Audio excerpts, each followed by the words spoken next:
people claim this is some kind of, again, it's anti-Semitism. You're holding Israel by a different standard. I would also include the United States of America and challenge whether or not America is a democracy during its own apartheid period of treatment of Black Americans and, of course, others here.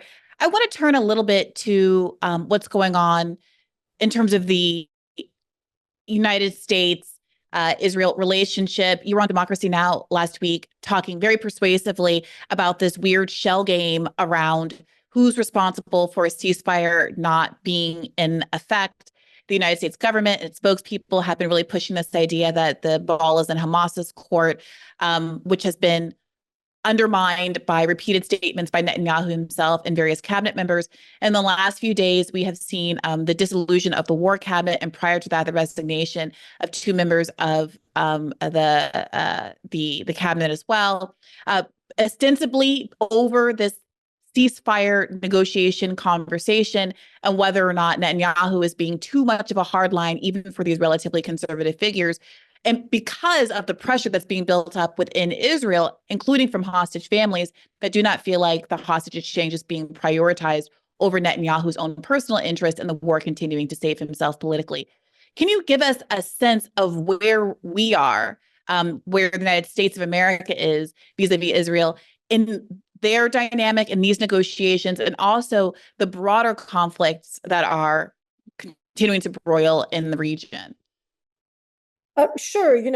I think at a get-go, we should be very skeptical of the United States trying to play the role of a mediator, trying to pretend that it is somehow working so hard to secure a ceasefire.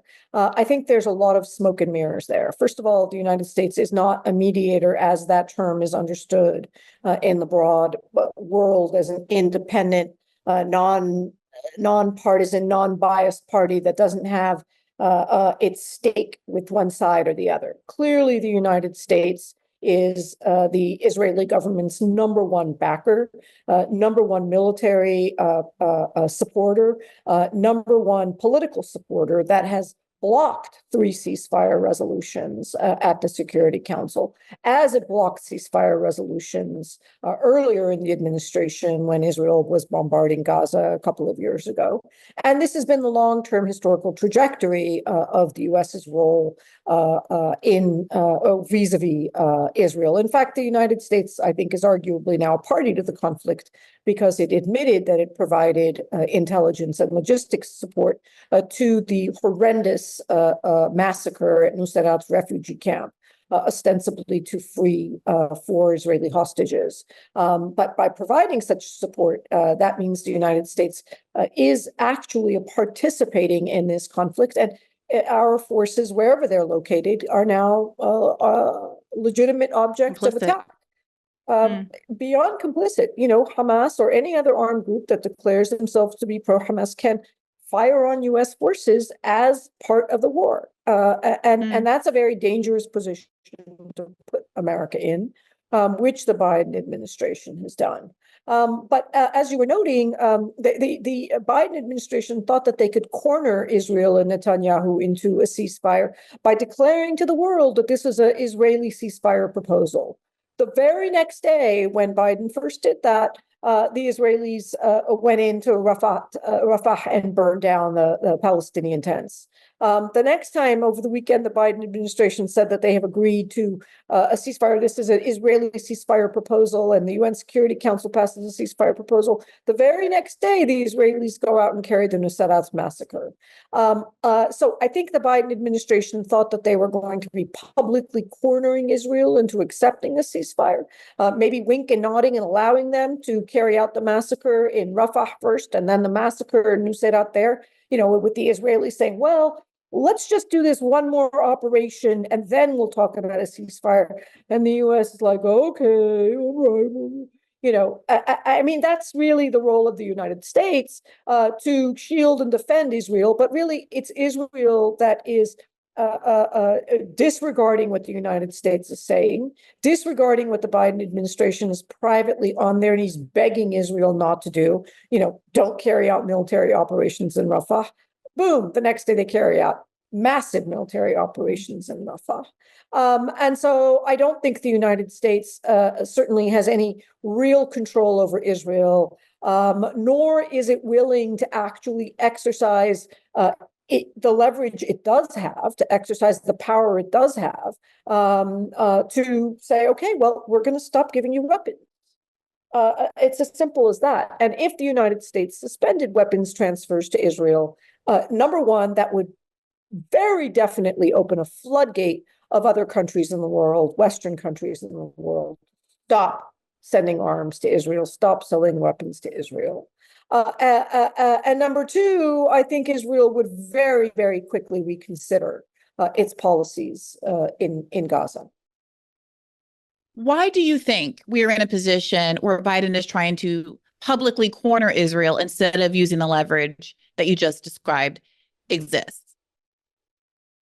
Well, I think what I think this war in Gaza is really revealing to us is the frailty and fragility of our own democracy in the United States. And in foreign policy of all policies is the least democratic of all U.S. policies. It's the policies on which the U.S. public is generally completely checked out on.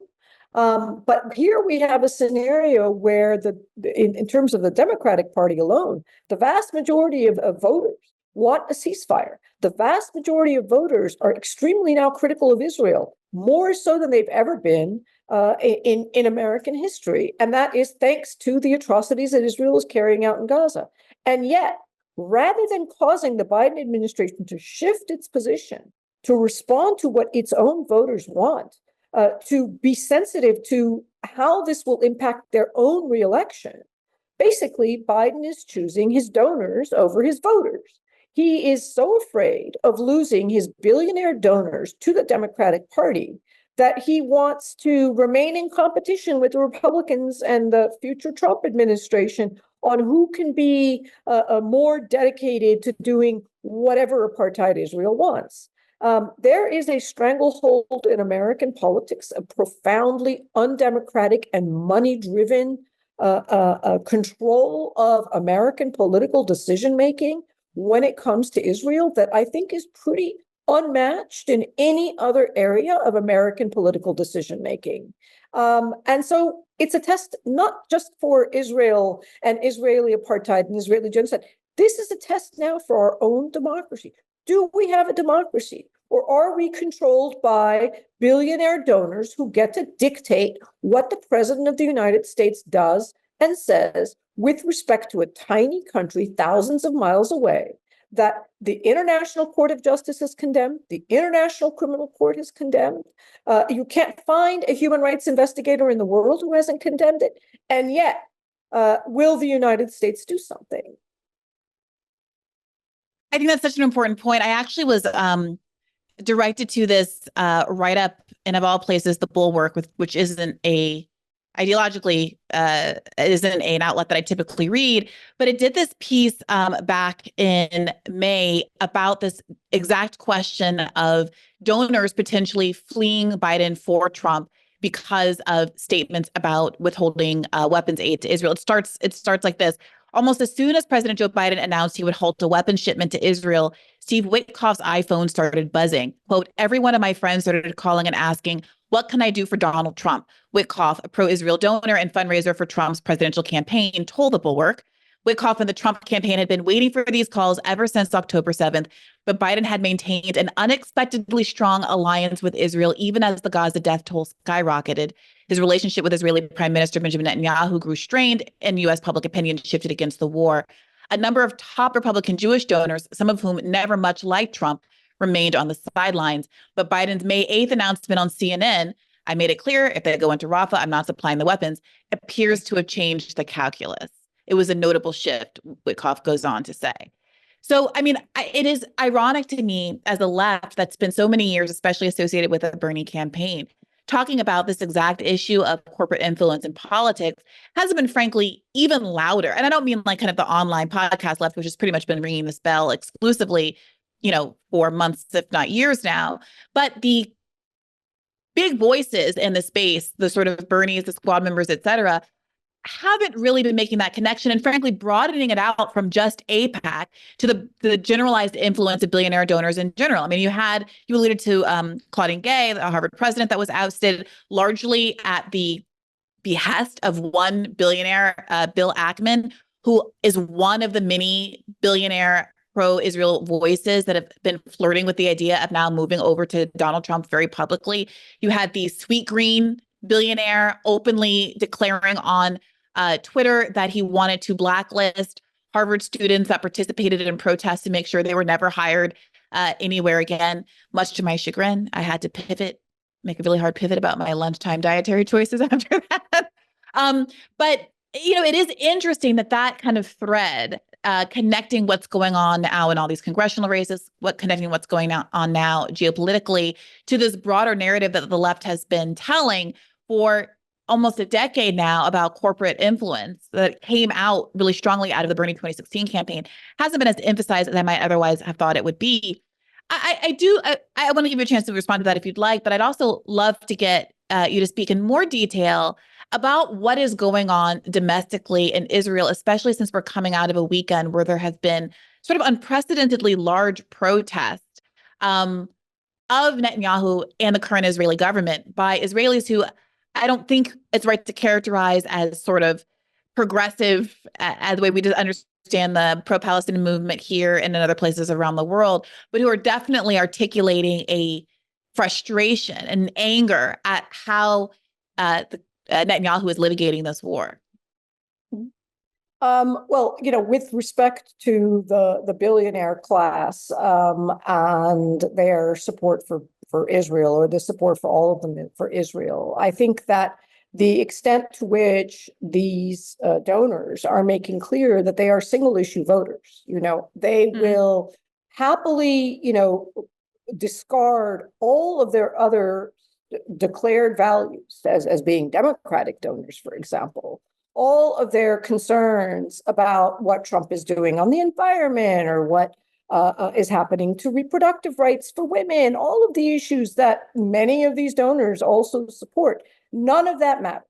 In the end, they want to see the United States continue to provide unconditional billions in support to the state of Israel, even if it's committing a genocide against the Palestinian people.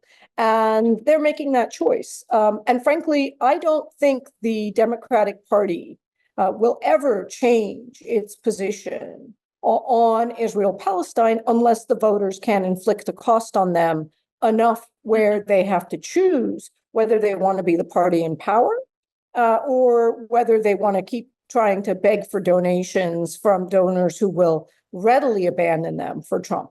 It's the bottom line.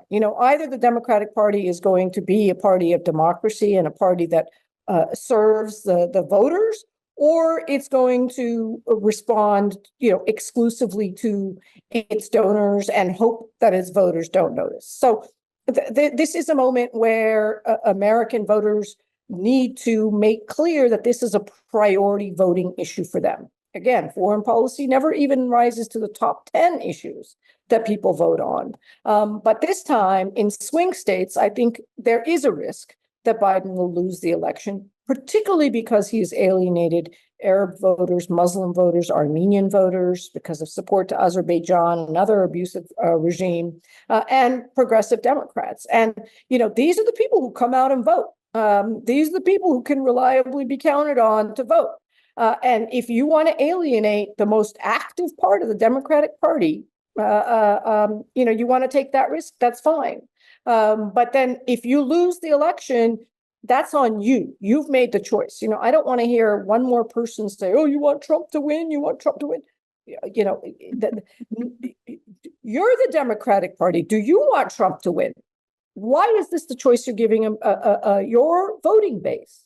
So that's the point I would be making. But I think that there is a larger issue of our government falling to control of interests that are not the American people's. So we have long known about corporate interests controlling and dominating large swaths of policy in America.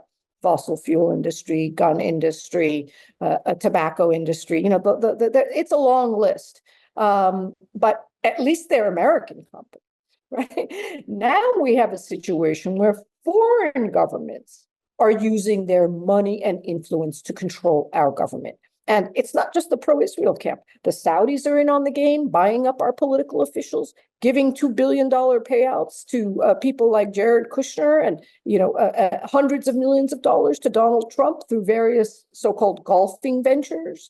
The Emiratis are in on this game, literally buying American military and political officials the minute they leave office, basically repaying them for services well rendered while in office. The levels of conflict of interest and corruption by foreign influence and foreign control is unprecedented in U.S. history. And our laws are not equipped at all to deal with this. There are very few people who are focused on this issue as need be. Senator Warren is one of them. Congressman Massey is another one of them. But unfortunately, the very conflict of interest that our members of Congress and our government officials have is why they are not passing laws that will prohibit them from taking money linked to foreign governments in their campaign donations, prohibit them from working for a foreign government after they leave office. But that they're basically what the United States has been doing for centuries to other governments, influencing, meddling, and controlling the politics of foreign governments. Those foreign governments are now doing to us. And so I think we are at a pivotal moment about the future of the survival of democracy in this country. With respect to Israel and the domestic scene, I don't think Israel has ever been as polarized, as divided, as riven as it is today. And the protests that were happening in the country before the war in Gaza were, reaching an echelon of near civil war. There was a lot of speculation and rumor that the Israeli military would have some kind of a soft coup against Netanyahu, that the policies were so, his affiliation, his building a coalition government with these violent extremist settlers in his government was what was leading to these massive protests in the country. And then now, very conveniently, the war in Gaza comes along, and these domestic divisions are sort of swept away. It's just now that they're reemerging, where I would say, yes, probably from what I'm told from the experts that I talked to inside Israel, the vast majority of the population actually wants Netanyahu to go further. They want more bombing. However, there's massive censorship in Israel. The Israeli people do not have access to the same information that we in the United States have. The newspapers and media and television is highly censored with respect to anything to do with the war in Gaza right now. So I don't want to judge too quickly for what Israeli supporters are supporting, because I believe that they are being brainwashed, and there's so much propaganda and censorship, it's hard for them to cut through. That being said, now these existing divisions within the country are again reemerging with protests like the one you pointed out to, where hostage families are the first to recognize that Israel and Israeli forces have killed more hostages than they've saved, to say nothing of the hundreds and hundreds of Palestinians specifically murdered in these, hostage rescue shenanigans, with unbelievable violations of the laws of war, dressing up as civilian women, using a humanitarian aid truck. These are, such gross violations of the laws of war. If Russia did what Israel is doing now in Ukraine, there would be unbelievable ballyhoo. If Russian forces used a civilian aid truck to drive into Kiev to carry out a mass attack to kill 300 people, dressed up as refugees fleeing with a mattress on a civilian car to carry out its perfidious attack, the whole West would be screaming from the rafters about how this is one of the ugliest crimes of war possible. And yet, not a single criticism, only congratulations from the Biden administration for this disgusting attack. I think it's pretty clear to many Israelis now that it's in Netanyahu's interest to prolong this war, to avoid his own accountability for corruption and thievery within Israel. But I don't know what the future holds for Israel. I know that many Israelis are voting with their feet. They're leaving. that is a very disturbing phenomenon, which is the progressives in Israel, the liberals in Israel are just pulling up stakes and leaving. Yeah, can you speak more to that? That's a fascinating story. How many people kind of enabled by the high incidence of dual passport holding in Israel are simply leaving the country. There are kind of seemingly related stories about basically failures on the part of the Israeli military, increased numbers of military deaths as the conflict becomes more costly, frankly, for Israeli soldiers. That there are efforts to increase conscription. There was a story in the Times of Israel, I think today, maybe it was Haaretz, I'm sorry, I forget, about lowering the rate of yeshiva students who were previously exempted, so that basically more are eligible to be forced to do the mandatory conscription that everybody has to do, and how the increased death toll of IDF soldiers and the increased likelihood that more people are going to have to be conscripted as this war goes on is changing the public's opinion about the cost benefit of the conflict. Well, I mean, I'm no expert on the domestic voting, domestic political breakdown in Israel. There are many who are experts in that. The emigration of Jewish Israelis from Israel, I think it's largely anecdotal. I don't know of any large-scale surveys. It is a phenomenon that was happening even before the war in Gaza, particularly since the election of this extremist government. But again, even before that, where more and more liberal progressive Israelis, they already started completely leaving Jerusalem as it became under more and more control of right-wing Israeli elements. There were increasing pockets of liberals in places like Tel Aviv and Haifa. Even in New York City, large increase in Israeli Jews resettling to the East Coast in addition to Los Angeles. So this is, I think, a phenomenon that already was in play.